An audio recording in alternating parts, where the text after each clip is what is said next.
I'm Cherie with Technomadia, and today I have a special guest. This is Curtis Stokes, who was our buyer's broker when we bought our boat, Why Not, a little over a year ago.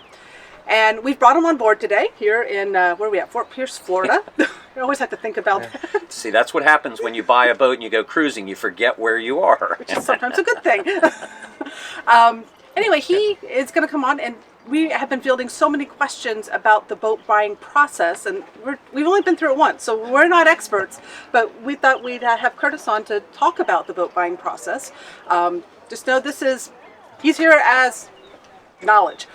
This is not promotional or anything like that, but a good opportunity. We selected Curtis Stokes because he had a stellar reputation in both the MTOA community, the Great Loop community, and we had friends who had also used Curtis Stokes as a buyer's broker and had just great things to say, and our experience was fantastic. Thank you. But it's not a sales pitch. But it's not. It's our experience. Yes. It's our experience. Yep. It's Okay. true and authentic. Anyway, so when someone got the bug, they're going to get a boat. Mm-hmm. What is the first thing that they should really start thinking about in selecting the boat? Well, I think the first thing is subjective. Looking at magazines, online, just looking at photos and videos. Because I find people will look at that boat, this boat, that boat, and they'll go, that is the most god-awful ugly thing I've ever seen, or this is the most beautiful boat I've ever seen in my life. Or, that could work, and then you get into the details of the nitty-gritty of how many staterooms you think you need, and the layout, and how many people are really going to be joining you on your cruise.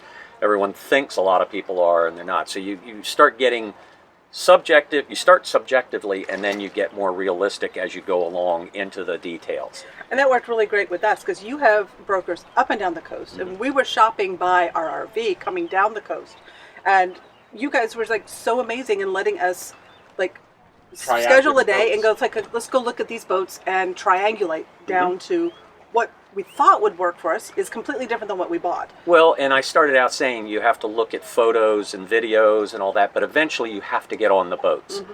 And a good way to do it is like you've done it, where if you join the AGLCA, the America's mm-hmm. Great Loop Cruiser Association, even if you're not going to do the Great Loop, or you join the MTOA if you're into trawlers, and there's some boats here that aren't trawlers. Like this one. Exactly, and people open their boats up at these events, and it's not a boat show, it's just they open their boats up. So they're not for sale, so you don't have some salesman trying to sell you something. You have an owner saying, well, we like this, we dislike this, or this was really something we learned along the way. It's a great way, an inexpensive way to get on a lot of boats, because the problem today is that the national boat shows, Annapolis Boat Show, the Palm Beach Boat Show, Fort Lauderdale Boat Show, Miami, they're so big, they're so expensive that what I call affordable boats, anything under $1 million, are not in the boat shows anymore. Right. Because we can't justify putting them in the show for what we get charged. So small events like this are much better to see boats that are affordable, and you just don't have the pressure of buying them at a boat show. And that's definitely found that we went to a boat show, and then that's when we got in touch with Curtis. It's they don't have anything at this boat show that is even liveaboard quality. Most of them were weekend recreational, and to get the number of liveaboard style or long-term living style cruising vessels, you don't get it anywhere else at this sort of mass. Yeah, but the biggest thing I'd recommend in boat buying is a buyer broker. And I'm not saying that because we do it. There are plenty of brokers who do buyer brokerage. They've been doing this in real estate for years. But in brokerage, it was slower to take on. And I'm talking about a real buyer broker. So what we do as a buyer broker is you tell us your search parameters and your budget and what you think you're looking for. And we'll go out and preview the boats so that before you get there, one of us hopefully has gotten on board, taken photos of the non-marketing photos, I call them. So of the rusted engine mounts and the cracked hoses, the real condition of the boat, so that someone has told you, a broker, an owner, whoever it might be, that this boat is gorgeous, come and see it. And you drive halfway across the country to see it, and you get there and it's a piece of junk, and you're really upset about it. Well, we weed through those, and we save you a lot of time and money in doing that. And again, when I say we, I'm talking about a buyer broker.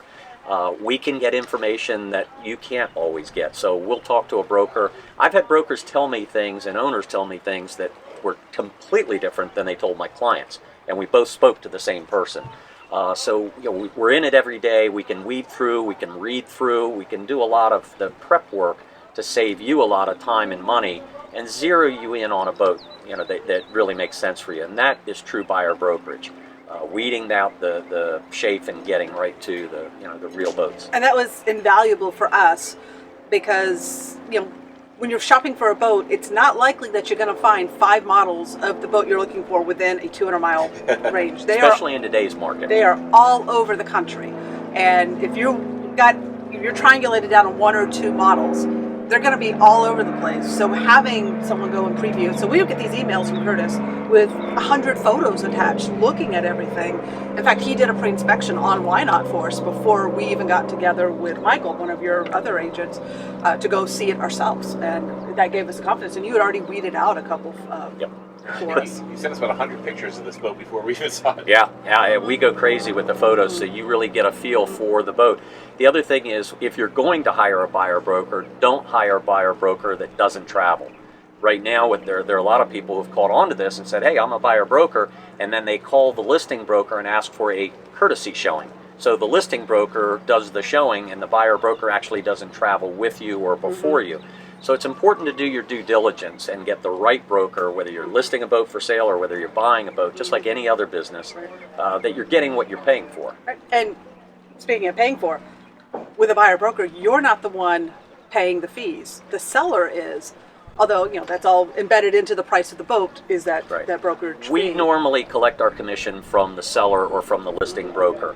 Now, if it's a for sale by owner, and we sell a lot of for sale by owners because some owners are willing to pay us a commission, but they want to market it themselves and try to sell it themselves, then oftentimes our buying clients will pay our commission. And we always show the sold comparables. We go, just as we did. We'll look at what your competition is and what similar boats have sold for, and you'll know what the boat is worth after that. Right. And so we do that so you understand what you're getting into. And if it's overpriced, then it can't justify our commission. Then it's not the right boat. But if it is, then it's worth paying our commission. And they were completely upfront with us that if we selected a boat that was for sale by owner and there wasn't that commission built into the price, that we would be paying for it, and that was our choice to do that or not. Right. And we just love the transparency of working with this team. And that's the other thing, maybe picking a buyer broker that isn't a one-man band or one-woman band. We have a network of brokers, and we're not the only one. There are other companies like this, but I've set up our company especially so that, like yourselves, if you're starting in Maine and working your way to Florida and over to Texas, we have brokers within the company where we can hand off in each area, and you stay within the same company. You're not, having one broker bad-mouthing another or trying to steal you from another. We're all working together as a team. That's great, and we learned so many different perspectives working with so many different brokers along the way, and what we would pick up from Curtis and then from Michael and Rocky and Chris, and we met, and Barbara along the way. Right. All our brokers have boating experience. Right. It's not about the sales; it's about the consulting side of it when you're a buyer broker. And the education is invaluable. Yes. Yep. And if I had any complaint about working with this brokerage is perhaps they weren't pushy enough for us to go buy our boat, which is actually a good thing. That's right. Yeah, we don't push at all. It's up to you guys. It's your schedule. Now, the other thing, I will give a plug for Chris and Elise Caldwell, because a lot of questions, we get a lot of new buyers who have not been in boating or have only had small boats, and they said, well, but what about training? Who's going to teach me how to do this? And we don't do training. We are the brokers, and we try not to do everything else. We try to focus on what we're doing. So we have sent a lot of clients to Chris and Elise Caldwell, Captain Chris Yacht Services, and it's been a great relationship. I know, everybody that we've sent there has been happy with them. You get that basic training, you get the confidence to handle a boat that might be a little bigger than you're used to. So, or like we were used to an inflatable kayak, so absolutely. But it was great. Yeah, we went to their classes, and you'll be meeting them as well soon. Okay. We've got Chris and Elise coming on the channel too to talk about training. And so looking at the exterior styling and then getting into the detail, working with a buyer broker, going to events like this where you can get on the boats, crawl around and learn from the owners, and then the training. It really does work, as you all have seen, that you have people that walk you through the process and make it a lot easier for you so you don't make the wrong decision.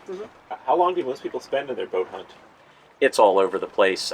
Some people are very specific and will find them just the right boat, and some people analyze it to death. I have some clients that will come up with an Excel spreadsheet, and we're ticking the boxes, and it takes... We work with some clients for 5 years, some for 2 years, some right away. Will we have Sean rename nameless? Yes, you know who you are. No, but that's part of the process. Some brokers will not work with anyone until they're ready to buy right away. But we like to be, I call it my pipeline. So, for example, yesterday I was in a survey with a couple who are living in a hotel. They have sold everything and they're living in a hotel. So they would be my primary concern. I have to get them in a boat so we can get them out of the hotel. So if you're 5 years out and you call me during that survey, I probably won't take the call. I'll call you back that night or the next morning as soon as I'm free and answer your questions. But as you get closer, you become the primary concern. And so we get everybody in, and then through the pipeline, everybody comes, and we just get them on the boat and get them going while we help everyone else also. And you'll find Curtis and his team at most of the rendezvous and meetups. They're just here to talk with people. And Curtis has a reputation he'll sponsor anything. Yeah, I'm a sucker. Usually the adult beverages, which is, Yes, important.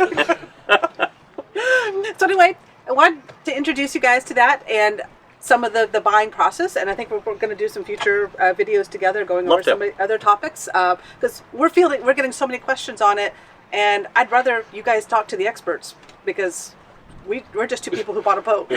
Well, and for us, what's that ad that said the best buyer is an educated buyer, and that's true for us. I mean, the more educated our buyers are, then they're going to be a better buyer for us, because they're going to understand and get into the right situation and be happy rather than being upset and getting out of boating. Have those expectations set to reality. Yes. Yeah. And it's a tight market. It's hard to find inventory in today's market because the economy's better. So you have to be patient, and you really have to do your due diligence. Especially if your heart is set on a Bayliner 4788, apparently. True. They're like, where'd they all go? Well, thank you so much for joining us, Curtis. Thank you. And we look forward to some future videos together. Looking forward to it. Thanks.